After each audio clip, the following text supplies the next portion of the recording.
our today's session. It is around you can say 23rd session, and actually in the last when we have finished this integration series, at that time the certification modules was completed. But after that, okay, with this release, okay, some new modules has been added. So we are trying to complete all those new module as well, because those some of them are very important, like we have Haruki integration with Salesforce. Okay, so these are some of the important integration is required.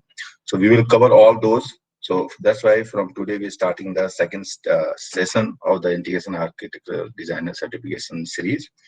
Okay, and today is a governance basis. Okay, before starting with this session, let me introduce myself. Okay, then and we will proceed further. So I'm Dhanikal Sahani. I'm technical architect in Content Business Solution.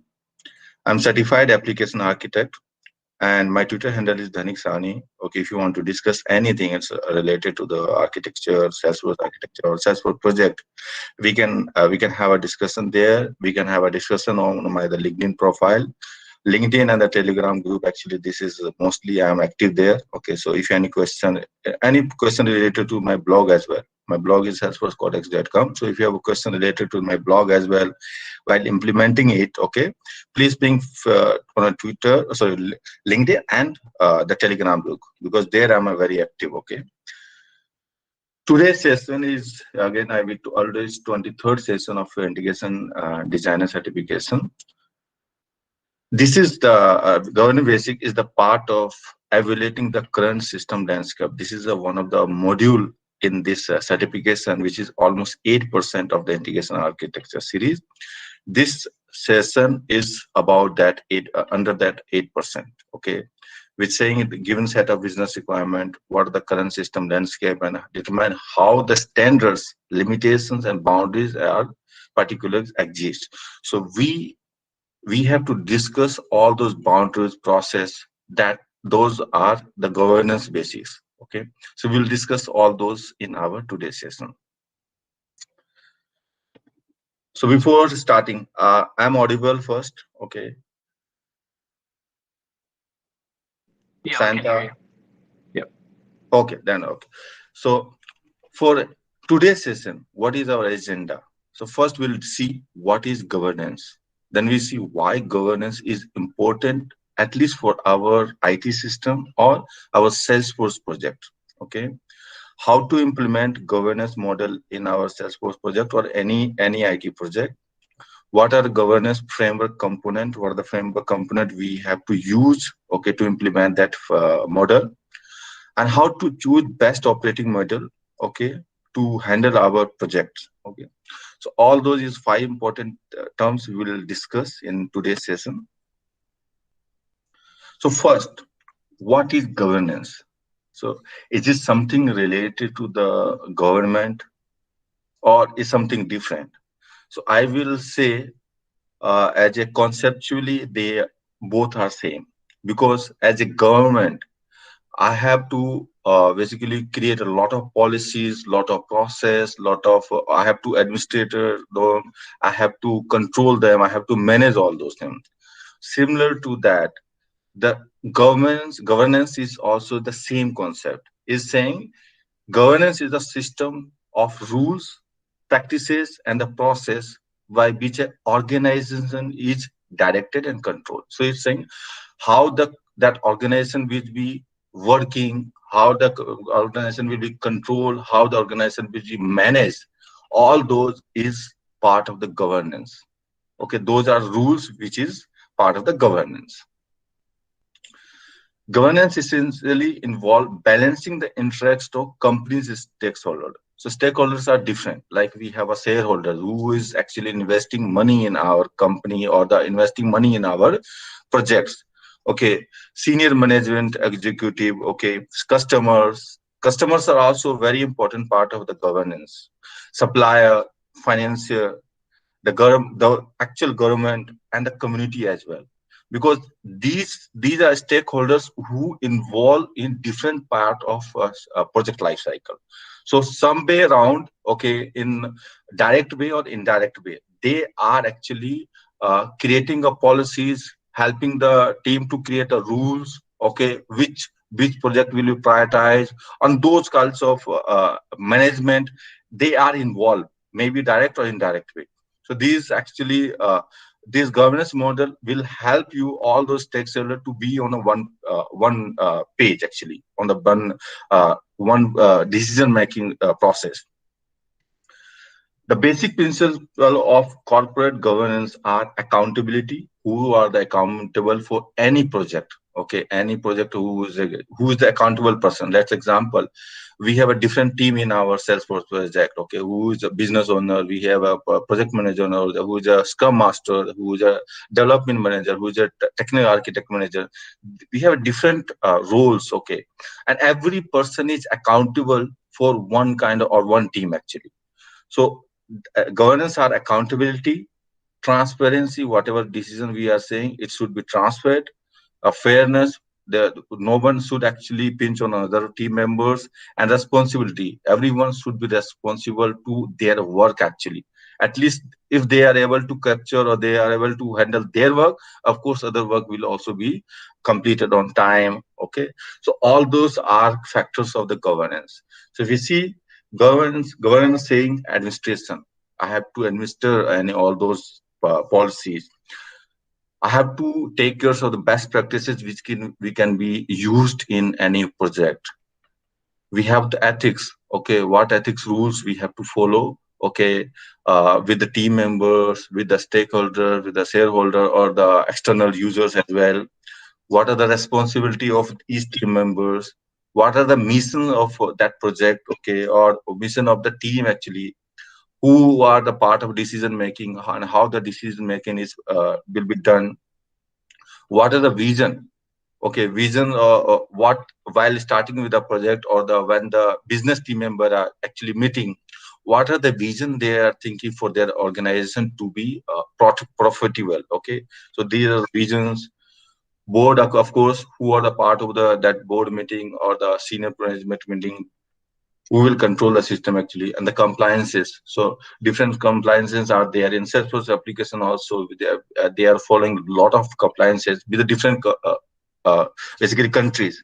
Different countries have different compliances. So Salesforce team also actually Salesforce application actually follow all those compliances as well. Okay, so your system should be driven on all those things, and all those things will be part of the governance model. So we have discussed about what is governance. Now, why is governance important for the technology organization? What is the important feature of that? Why that companies should follow actually? So first, these are the four major pillar or major important point I'm saying. There other than this, other also are available, but let's focus on the main 4 points. What is compliances? Proper governance framework ensure that our technology system comply with these rules around system access, security, and data privacy. So every project, every company, or different kind of module, or basically module, not module, basically we can say different kind of a project. Let's example, there is a one banking system, one is a retail system. So for banking system, security is very important. Okay, for when person is logging, the logging is very important, who is logging in the banking system. So for different company, for different project, we have different compliances. Okay, different compliances too for each thing, for logging, for using the system, for the data security, for data restore and backup, for other thing also they have a different compliances. So we should, because when we follow the governance model, so when we follow the governance model, we create a rules, process, and everything. So the company will follow all those process. So it will be benefited when actually these rules are implemented. The persons or the team and team, all the stakeholders will meet, they will follow, they will discuss, and then all those will be covered properly. So because when we discuss things, lot of things will be captured. So we will see what are things will be captured when the discussion will with the stakeholders will done. Second is risk assessment. Companies are becoming more dependent on technology for their most important work, and exposure to inappropriate risk can destroy business. So when you are using any application, any, let's example in Salesforce app you are using, or you are integrating any third party application, you have to think this application which you are integration is secure. What is the future of their application? Are these that integrating application has vision or statement or something is there or not? How secure their system with the other in past, in if they have integrated with other application or other companies, how was integration done? So we have to think about the risk factor also while using technology or choosing any technology, because for the same purpose, like in a cloud technology itself, there are multiple vendors. We have a Google Cloud, we have a AWS Cloud, we have Microsoft Cloud, we have a Zendesk. A lot of clouds are there, but which one we should do, we should go, we have to discuss that. We have to see what is our requirement and what these cloud technology are giving to us. So risk assessment is very important, and it should be done before we should start anything, so that our risk will be very nominal or very less. Okay. Cost efficiency. Organizations with a governance framework focus on the things that produce most value. Okay, because when you know that what you have to do, what is your priority, of course you are controlling all those things before anything problem starts, before any problem will come. So with clear priorities and standardized process, team maximize their limited resource and can see significant cost saving as well. So if you have a very limited resource in your application, or not application team basically, and you have a lot of work which need to be done. Now question, how this small team can handle all those big tasks? So somewhere we have to prioritize, so that, and based on the prioritization, basically actually we can do, okay, which part is very important, which project is very important, so that when we actually will deliver this project to the client or our user, they should benefit it, and that should come as a profit to our company. So with the cost efficiency, it will when we implement the governance framework, it will impact your cost efficiency, or it will impact to your profit as well as your organization. Velocity.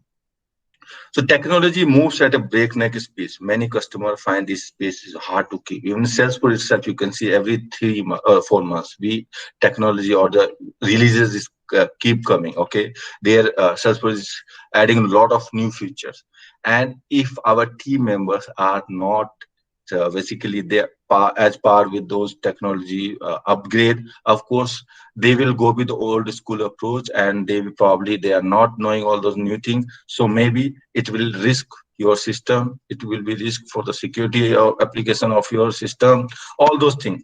So company has to basically move with the current technology. They should not go with the old technology process. How do you and your company decide which cool new feature or application to invest in and implement? So again, a lot of features, and company, every client actually they need a lot of new enhancement, lot of feature which they actually their work will be lesser. They what client want, that they want, okay, whatever they want minimum intervention. They want, okay, if they click on a button, everything should be done. But how to do that? Okay, that should be prioritized as a company. Okay, how we can do that, how which technology can help in doing that. So that should be this part of the discussion, and that discussion should be done by the proper stakeholders. With a good governance framework in place, everyone agrees on the prioritization of some new initiative, so that you can focus on the right thing and quickly adapt as the business need. So why everyone agrees? Sometimes if we have a lot of stakeholder in any of the project, okay, and if one or two stakeholders are not agreeing you, so problem will come. Let's example, a technical team has developed their system, and now it goes to the end user. Now end user is not adapting it. End user is not don't want to use that. Whatever they had implemented is not up to the mark which we need. So then there's a problem. So as a system, as a governance framework, we have to create a rule that, okay, every stakeholder should be in line, okay, on one rule, okay. How that will be done? Maybe there is a communication problem is there, maybe the business team member have not captured the requirement well. So all those things we have to capture, so we have to control all those things. So controlling will come when we implement proper governance framework in our system. So these four are, yeah, a major part of the why should a governance payment is important for the technical on the organization. Now, if company without governance, what are its negative impact when the teams lack governance? What will be impact of that if your systems are not, or applications are not being used as a proper governance framework?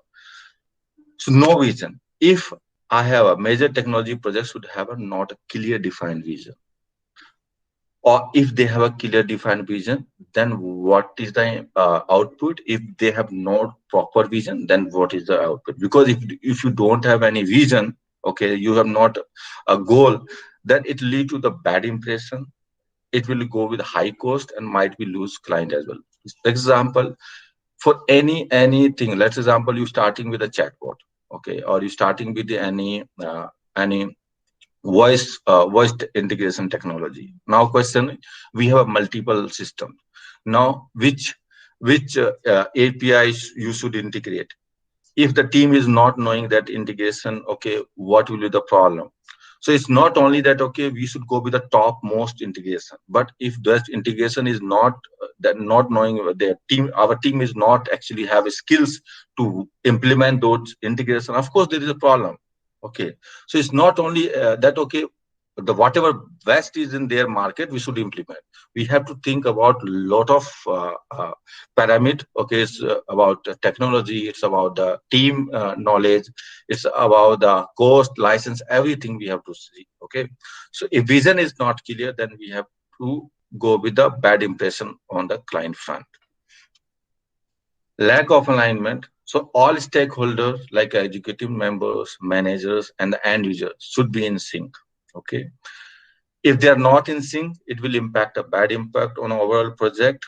I give an example. The technical team will develop it, and the end user will say, "Oh, sorry, this is not as per our requirement." So there is a, you can say they are not agreeing on the whatever they discussed, or they are not aligned on one rule or one task or one project. So solution technology applications should be well discussed and analyzed before we starting it. So everything should be discussed first. It's not that, okay, we will start the project and then we will keep discussing with the all stakeholders, which is wrong actually. You, in that case, your cost of that project will go very high, because you will keep changing your requirement, you will keep changing your technology, you will keep changing your team members. So this will going to high cost of your project. Low user adoption. So after implementing a new process or system, ensure that actually users are using the new tools. So this is one of the very important thing. Okay, the technical team has delivered it, and most of the time the let's example, there's another .NET application which is migrated to Salesforce application. Okay, and existing team are very actually they are easy to work on the .NET technology. Now when they implemented the Salesforce technology, they are not moving to the Salesforce. Now this is a problem actually. They have to adapt it.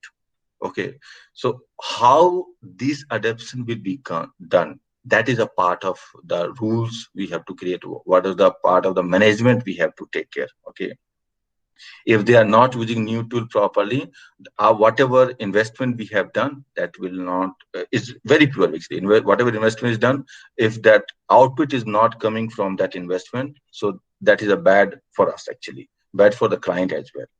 So it's not only creating a project, adoption is very much required. That's why we are saying that all the stakeholders should be on one goal. Okay, that okay, we have to implement. So if all our stakeholders are on one goal, of course they will try to use. So if you see initially when the Lightning was rolled out in Salesforce, they have started with the Lightning rollout feature. Okay, how should you start with the Lightning movement? Everyone actually Today also there are some of the team members actually in our team, actually they say, okay, classic is good. Okay, so they don't want to go with the lightning, so they have to go with the lightning. So for that you have to create a process.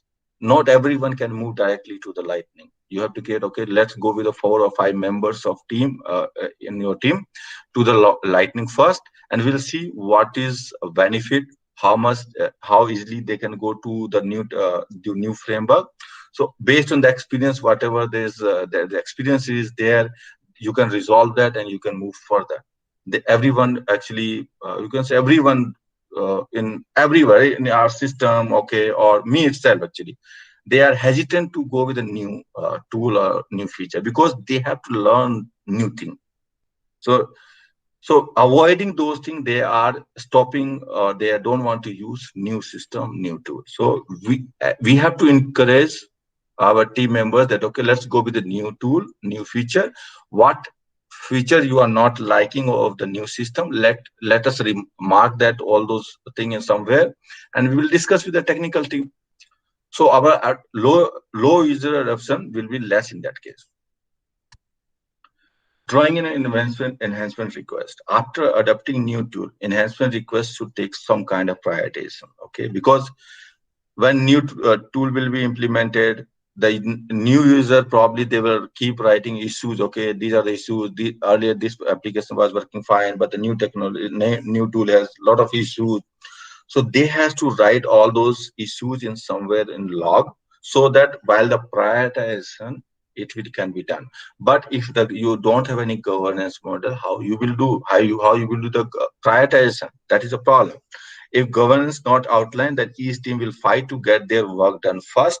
This will impact your organization progress and might be problem start within a team itself. They will fight with each other actually. So these are the major problem when there is no governance in company. Now we have discussed it. Okay, what is the benefit? What is disadvantage? So let's see how to implement governance framework.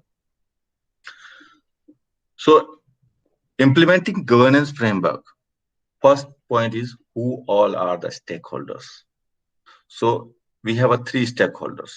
First is information technology team member, which is because we can say is a technical team members.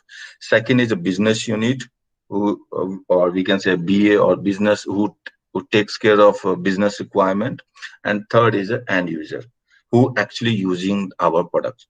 So information technology team member, people who administer and develop Salesforce instance are key to governance framework. So basically, because they are starting, okay, they are setting up the application. So that's why they are key member for the governance framework. And this team can be a one person itself, or it can be a group of people, a group of developer, group of architect, group of QA team member, or it can be a single person also for a small organization. Business unit, okay. So business team actually takes care of requirement. They ask information technology team to deliver it. So business team actually they are discussing with the client for their requirement. They're writing all those requirements as a use case in their documents. After the use case is prepared, they are discussing with the technology team, and actually they are getting that delivered by the technology team, and user they are helping them. A lean governance framework establishes a continuous partnership between the technology team and the people who run the rest of the business. So basically, if we are implementing a proper governance framework, then the technical team and the business team, they actually interact with on time. They interact with as a team, okay, and that's why they can easily deliver the project on time. And third pillar is basically our third stakeholder is end user. End user generates valuable feedback because they are actually user of your application. They are working on your application. So that's why when they are working on that, they are finding all those bugs, they are finding problems of the system. Let's you if you have something done with as a financial, so if something wrong with the calculation, all those things, they are giving you actual feedback of your application. So this is one of the important pillar of governance framework and user as well. So keep end user in mind for any governance framework. It is a well worth for effort. Whatever feedback they are giving, they're actually very important. So that should be a part of a governance framework. So these are three main stakeholders for the any governance framework in an organization. So what are the roles and responsibility? If we implement the governance framework, what are the roles and responsibility for each member will be there. So governance is all about building a deep partnership between business and technology team. We discuss it. Business unit side of should own the project vision and strategy.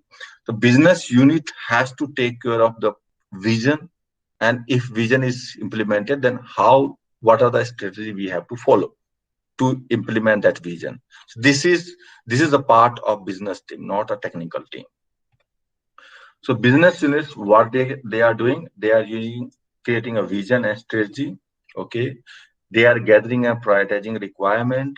They are taking a decision based on the approved budget, because it's not every requirement can be completed.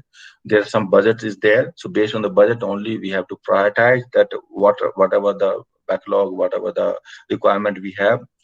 We have to gather end user feedback. End user feedback is again important. Whatever we have delivered, are they able to use it, or they are using at a proper steps? Okay, they are properly using it or not. That has to take care of feedback from them also. Whatever new onboarding users their client is adding, okay, in their system, onboard those user as well. Owning and managing the budget. Okay, budget is also one of the important feature of the business unit. And designating a product owner. So product owner, we know that as a scrum master in normally in our projects and sales system. So designate a particular product owner who will take care of all the work with the technical team. Then we have an information technology team. So what is their roles and responsibility is builds and maintain the system. There's responsibility, major important responsibility. Then we have to provide accurate estimate of the effort for the functionality. Whatever requirement we are getting from the business team, we have to give a proper estimate. Okay, sometimes we are failing that. Normally 10 to 15% variation is okay for the any project, but above that is problem for that. So we should give a proper estimate. Defining the release schedule, they have to define the release schedule. Okay, up to what time we have to give that that project to be delivered. What are the system testing we are doing? Okay, system support and application. So once it is delivered, we have to support them as well. Okay, and we have to train them as well as the end user needs that kind of support. Okay, how to test, how to use the new application. So this is a part of the information technology roles and responsibilities. So we can see they have different roles and responsibility for each team member. They are not common in both team. Okay. Now, skills. Why skills is important for the governance framework? So every team member should have good understanding about technology, like Salesforce platform basic, development, architecture. If they are knowing that, let's example, as a business owner, I should be having a knowledge of Salesforce administration part. Okay, otherwise when the requirement is given by the client, even I am not knowing anything about the Salesforce, of course I cannot help them. I cannot get a better requirement from them, because you are not knowing if they are giving any requirement. So you are just give okay, we can do this, we can do this, we can do this. You have only one answer. But if you have very good knowledge of Salesforce, you can keep ask question. Okay, if okay, our client will say this requirement, you will suggest, okay, we have these options of the Salesforce, which one you want to go. So developer team, okay, again, developers should know how to code, how to create any flow, how to create a process builder. They should know very well. Okay, and which one, how to write proper one. Architecture team, they should know how to create a proper solution of that application. So this is very important. Teams should be updated as per the current technology enhancement, like new release in Salesforce. So Salesforce actually keep updating versions, or they keep updating their system every 4 months. So Team members should be updating as well with the new technology upgrades written by the Salesforce. Okay, they should not implement new features instead of using old school approach. They should not go with always with the old school approach. Like we have a process builder flow in right now in the Salesforce.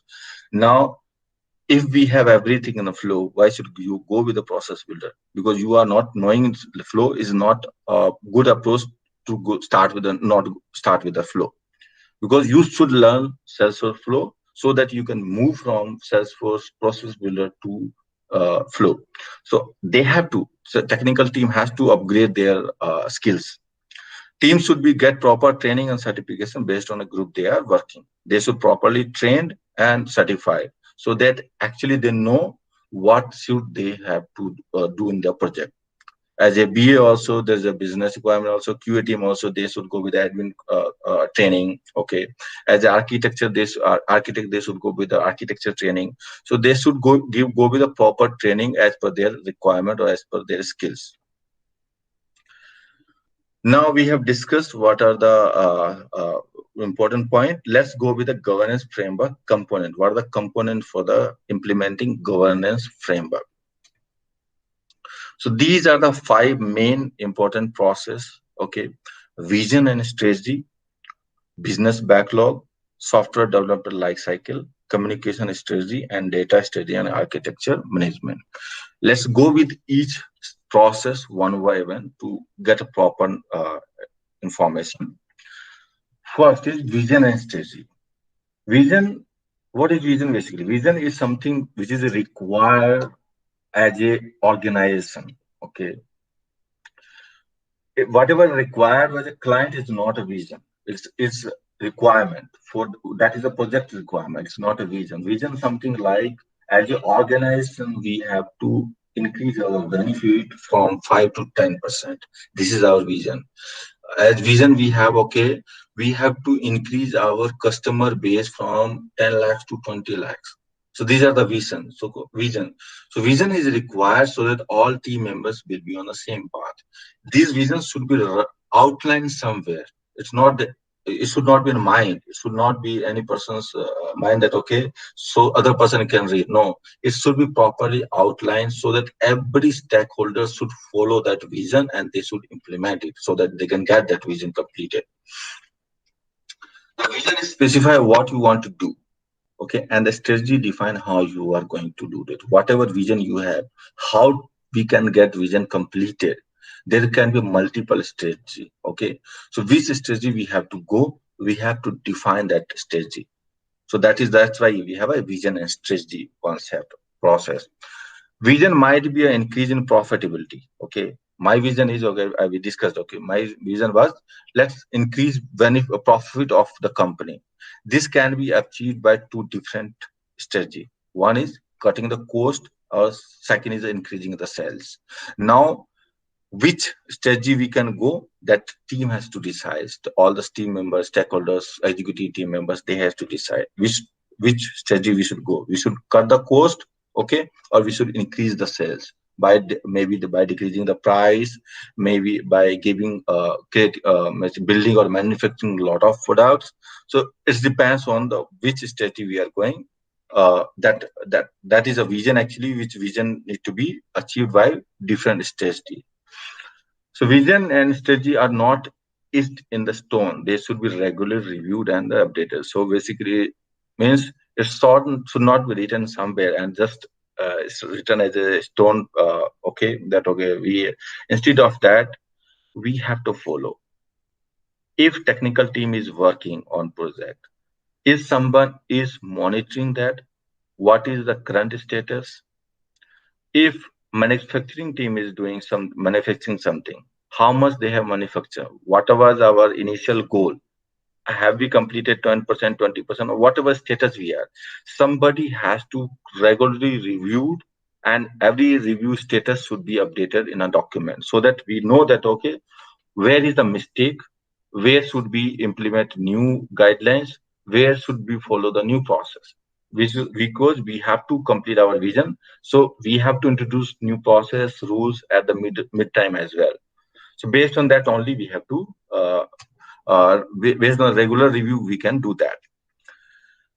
This ensures the solution can always deliver business value even in rapidly changing landscape. Because if you are regularly reviewing, okay, this will help, okay, how we can change our landscape, how we can change our process, how we can change our rules so that we can accomplish our vision. Vision and strategy are expressed in business terms. This is not related to technical or the system terms. Second part was business backlog. This is the second process for the governance framework component. The business backlog is a complete list of all the business requirements. So business team actually they get all the requirement from the maybe the client or maybe our internal business team as well, actual business users also. So once it is created as a requirement, the implementation team will only has a certain amount of capacity. Because let's example, we have a 100 or 20, 120 requirements, but our team member size is very less, maybe 4 or 5 team members. So we cannot complete all requirement with a 4 or 5 team member. So somewhere we have to prioritize those things. Okay. So right teams should be prioritized. Now question is who will do the prioritization? That is another important point. So right teams should do the prioritization, like they should know Salesforce updated feature and the functionality as well. Okay. Focus should be using a declarative feature instead of a custom code. Based on technical terms. Okay. But as a business term, actually we see the who will do the prioritization, who actually end user gives a feedback. Based on that also we can do the prioritization, because if end user facing some issue in one of the module which is very important, of course we have to prioritize that one as well. So business prioritization is different.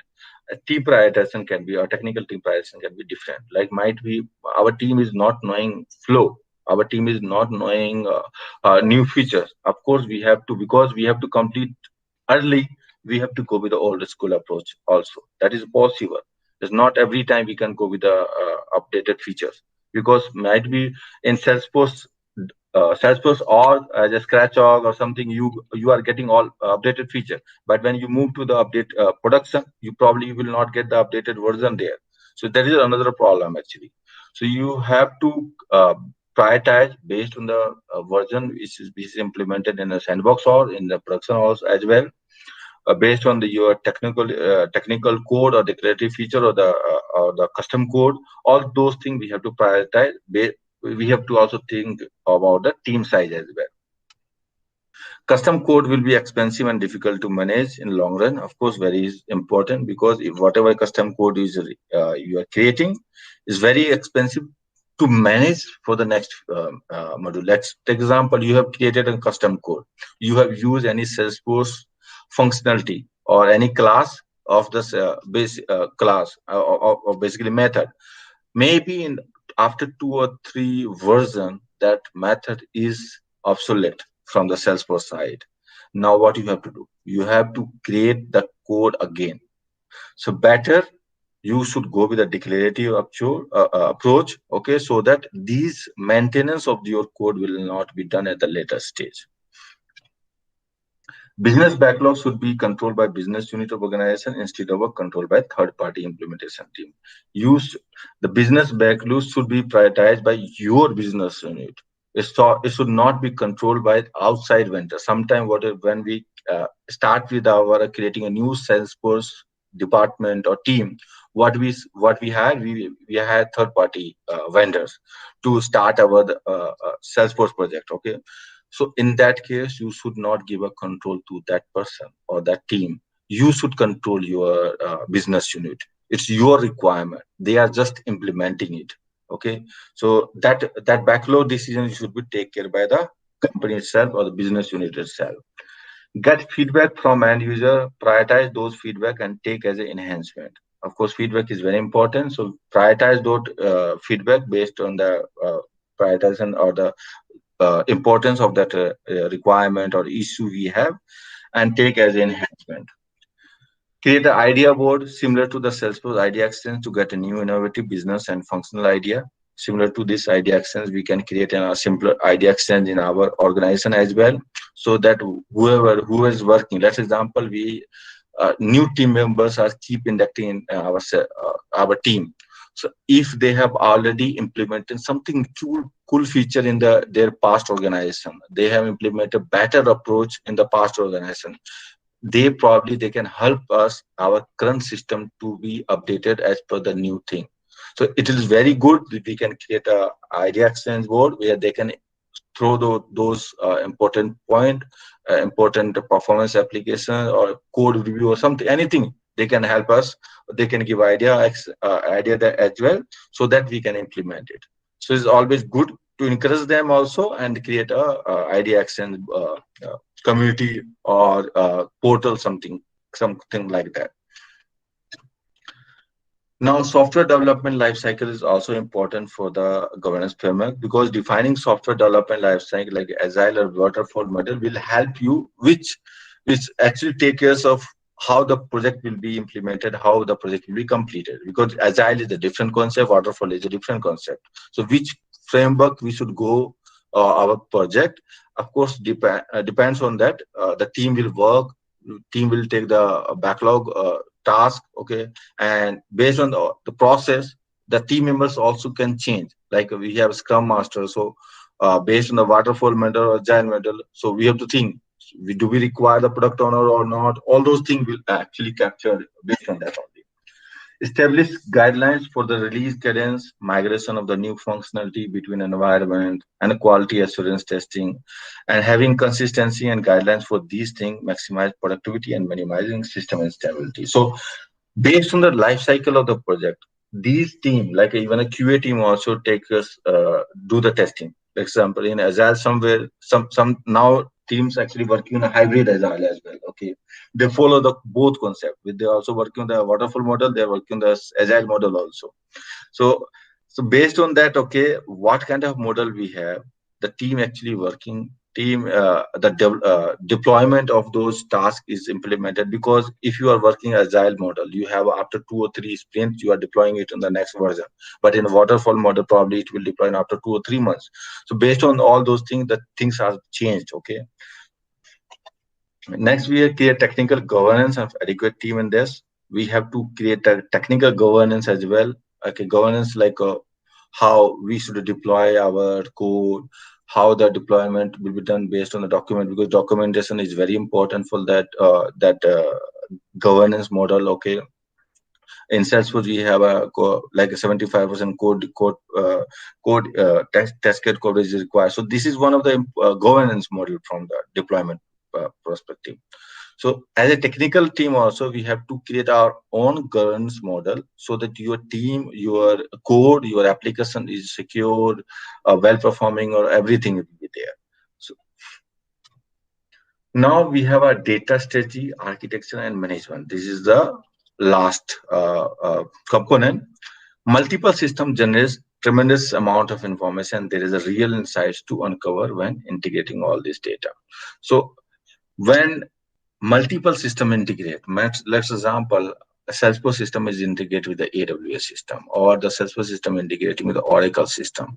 And when the amount of data is actually introduced with the 1 2 second system, okay, we have to take care what strategy we have to follow, what strategy should follow to our data in terms of security, in terms of data backup, restore, all those things we have to take care. Formalize the integration strategy to ensure important data architecture decisions are considered holistically and with the system integration in mind. Okay. Think about data backup and store. So all those things we have to take care, okay, while taking a decision, okay, if you are implementing third-party system, how the data should be moved from one system to other, should be they should update our system or not, or when their system, they can create our data in our system or not. So all those things we have to take care as a data strategy, and it's very important for any governance framework, because data is importance or pillars for any business. So we have to secure them. Communication strategy. Communication strategy is about ensuring everyone affected by a new project is informed and has a voice in the process. So whatever status is there, every team member, at least every stakeholder should be are informed about the current situation, current status, until the root cause of the unsuccessful implementation is nearly always poor communication. So basically, if we have failed in any of the project, so we should know why we failed it. Let's write down whatever the problem we have faced, so that that implementation was not successful. Write down all those. Sometimes we, because when we write down, the actual issue could be different, which we thought, okay, it can be this one. Okay, maybe they're saying, okay, skill gap was there in that implementation, but actually it was not skill gap. It might be the requirement was not clear. So when you write, okay, what was the problem, what was the root cause of the unsuccessful delivery, then we know that what was the problem with our implementation. So that is very important to know the root cause of any unsuccessful implementation. Now, what are the best practice for the communication for the handling any project? Okay, handling a governance framework actually. So involve leadership first, because people pay closer attention to the communication from the executive. This is a normal behavior for any employee. So when any email from comes from the HR, any email comes from the CEO, CTO, they keep closer attention on those emails. So that's why if you think that something is very important, then let's communicate, or let's get the attention from their side, from executive side, so that every employee will take care of, or they will keep clear attention on that all those email as well. For major initiative and change in a particular executive should lead the message. If you are starting with new thing, let's example, as a rollout from a classic to the Salesforce Lightning, probably the team, I told you, they will hesitate to go with the Lightning. So what the, as a CEO, as a business holder, I should send a message, okay, now we have to start with the Lightning rollout, let's proceed further. So that only after that, probably they will start using Lightning. Okay, so similar thing for anything initiative, whatever initiative which is very important, you should go with it should come from the executive side, so that every other person will take a proper closer attention basically. Mix it up. So all use all communication channel which is given by the company. It's not only, okay, you should only go with the email or chatter. Uh, right now, companies are taking a lot of other communication channel, like an organization. We have a Yammer, okay, we have Teams, okay, other channel as well. So try utilizing other channel also to give proper message to the all employees, all stakeholders, okay, so that they know on the proper time. Be mindful of noise. Ensure your message contains real value of the intended audience. So basically, whatever mail you are writing and what is your vision, what was importance of that email, you have to write in proper way. It's not that, okay, you are writing for about that HR communication, but actually in the mail it was related to the time management. This is not good actually. So whatever real requirement of that mail was there, let's go with only that piece in that mail or in the communication. What is in it for me? Actually, whenever we read any email, this is a normal behavior. I think, what is it? It is an email for me actually. What I have to take care. What is my role in that mail? So ensure your communication are valuable. Whatever you are writing, that should be valuable for the recipient. People are naturally hesitant to change the Salesforce project, introduce whatever new implementation is done. They are hesitant, but we have to go with that. So it should be clearly mentioned for each employee what they have to do, so that they will give a proper attention to the all those communication. So communication is another pillar for the governance framework. So now we have discussed about that. Now we have operating model. How many operating model for the governance framework we have? We have a 3-1. We have a centralized model, we have a decentralized model, and then we have a hybrid model. So let's go each by each one. Centralized model is a single governance framework with one set of process and normally focus on a single solution. a single business unit or global process. So let's example, you have a company. They have, as a client, I have given you a requirement, and you are only working for my requirement. You don't have another requirement. Okay. So you are completely focused on my requirement. You are completely dedicated the Salesforce org for me. So means this is a single governance framework you have to implement. Okay. So in this kind of options, you should go with the centralized operating model where you have only one person where you have to focus. You can see in the diagram, every arrow is going in one central arrow. So basically, this is being centralized to that particular client. Okay, so that's why it's a centralized model, or only one client is being focused on that particular project. Second, we have a decentralized model. We have federated governance framework with independent governance framework and the possibility of different set of process or different business units. So let's take example as a Salesforce App Exchange product which is developed. Okay, so when you are creating a project, you have a different business requirement, and this model can implement in any business circumstances. So whenever we develop or deploy any Salesforce App Exchange product, it can be deployed by multiple other clients as well. So requirement can be different. Okay, but the same application is utilized by multiple dimensions. Let's say multiple domain. It can be used by the, retail. It can be used by that finance. It can be used by banking. Anyone. So we have decentralized the process. Okay. The decentralized model is used for organizing the organization that have a multiple Salesforce environment with highly autonomous business unit and the geography.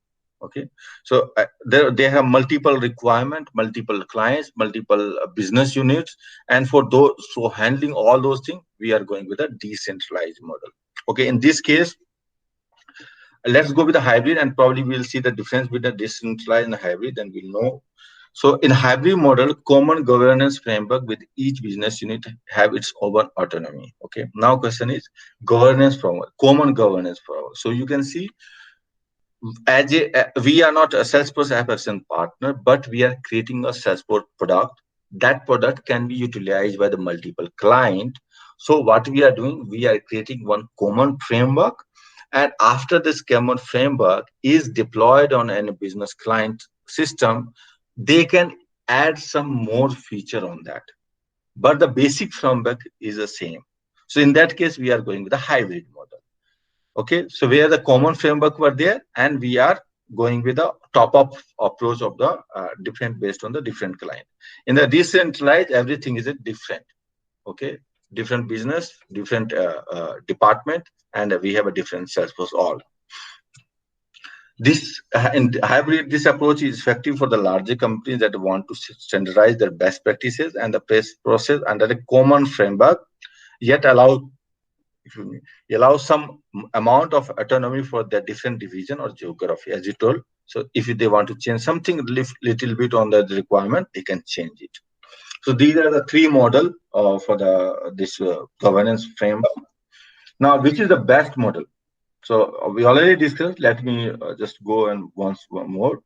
Centralized model is important when you have a single production org, single Salesforce production org. Then you can go with the centralized model. When you have multiple Salesforce org and highly autonomous business unit, so everyone is deciding their business unit, then you should go with a multiple Salesforce org. Oh, sorry, this is centralized model. And then we have a multiple sales org, but in there is standard business unit, then we should go with a hybrid model. So based on this, we can actually focus, or we can choose which model we should go. What are the other factors which for the deciding operating model? So first is development methodology. What kind of development methodology we are using? Okay. Second is a third-party partner. So have we implemented, have we introduced third parties, as I discussed? Okay, you want to start with your Salesforce system, but you don't want to hire system developers, architects in your company. So you will go with a third-party vendor. You will hire third-party system, okay, third-party company, and they will work to accomplish your requirement or accomplish your vision. Okay, so in that case, it's also basically will differentiate, or it will take care or will control how your governance model should be created, how your rules and process should be created. Because for third party, governance model or the controlling factor will be different. For your internal employee, controlling factor can be different. Then we have company politics. Sometimes company politics also create a problem actually. So maybe the one team is not wants to connect with the other team, or if something gone wrong, as we discussed, maybe some of the implementation fell, some of the implementation can is not successful. In that case, they can throw a ball on each other.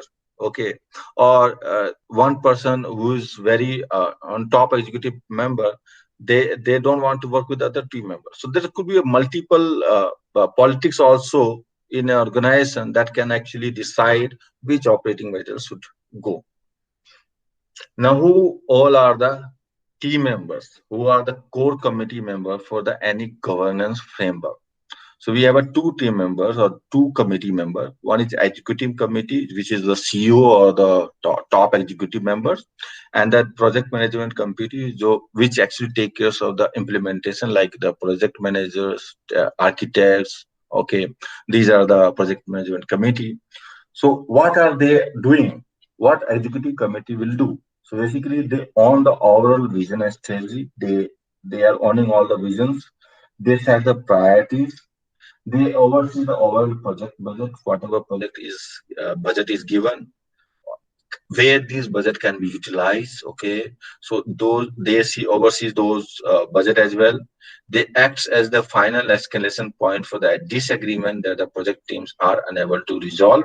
Okay, sometimes they are not able to resolve, so how to handle that situation, or the even two team members are fighting with each other, so how to control them, who are the escalation points. So the executive committee is the escalation point for that. Members for this executive committee will be key executive leaders across the impacted business unit, IT, and the project management team. Okay, so these are the members. In project management committee, manage the day-to-day details of the all projects. Okay, handle project resources and team skill requirements. Sometimes because we know that okay, Salesforce is updating, so you have to keep hiring a new skills, or you have to keep training your team members to get all those benefited news updated feature of the Salesforce. Whatever review the project risk registers. So if any estimation is done, but we are not able to implement that feature, and it's going in risk. So project management team actually handle or should review that risk as well. And what are the uh, other competent business unit we have? Other business unit within an organization, there are multiple very good application project are there. Let's integrate all those in our application as well.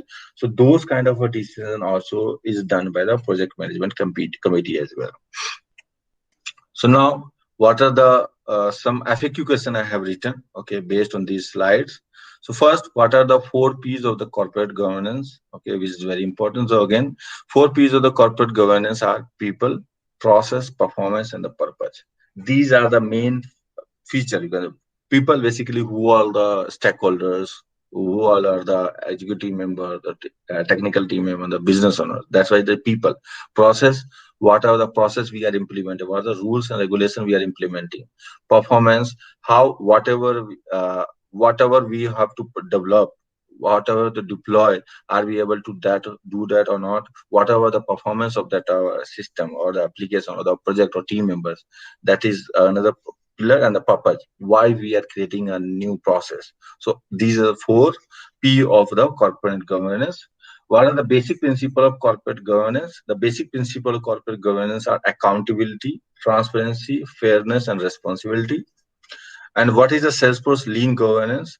So Salesforce lean governance is lightweight governance structure to develop, implement, and manage new technology and manage that investment. So whatever new technology we are developing, we have to manage that investment as well. It's not that okay, we have given the project and teams keep working, but they are not doing anything. The end result is nothing. So we have to manage that investment. We have to review the status as well. So these are the Salesforce lean governance. Okay, so I think I'm done with today's session. If we have anything to discuss, let's start with the discussion.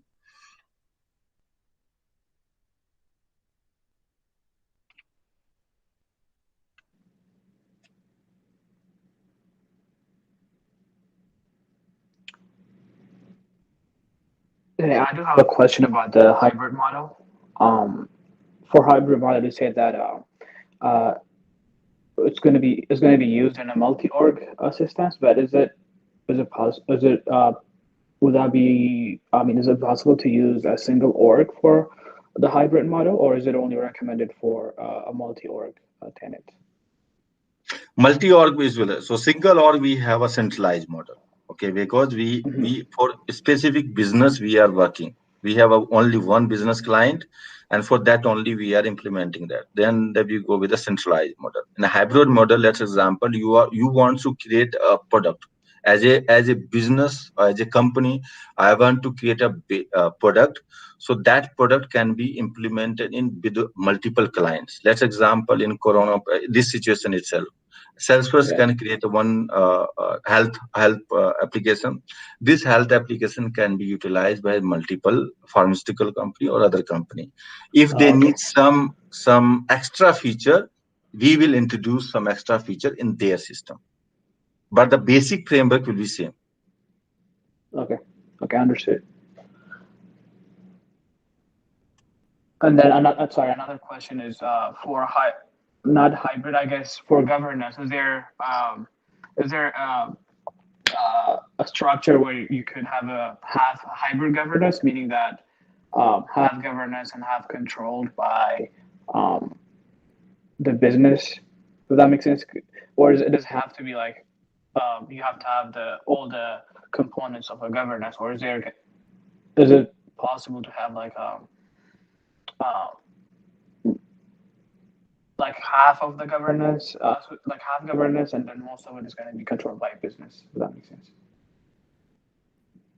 Half of governance and half as a Yeah, like like hybrid model in a sense of hybrid model. Why I'm saying in the decentralized model, what we are saying that okay, we have a multi-org system, and in multi-org system every business unit is working on that their system. Actually they have okay. own requirement, and every Salesforce org has their dedicated to them, and there is no basic framework. Hmm. There we have a decentralized model, but in hybrid we have a common framework first. I see. Okay. Okay. Thank you. Thank you. Anyone else we have a question? If not, then we can wrap up for the day, and probably next week we have another session. Okay, thank you everyone. Let's join next session probably in the next Sunday. Okay, and that will be more, again same as a theoretical, but after that session we have a practical session related to the integration. Thank you everyone. Bye. Take Sounds care. good. Thank you. Fine.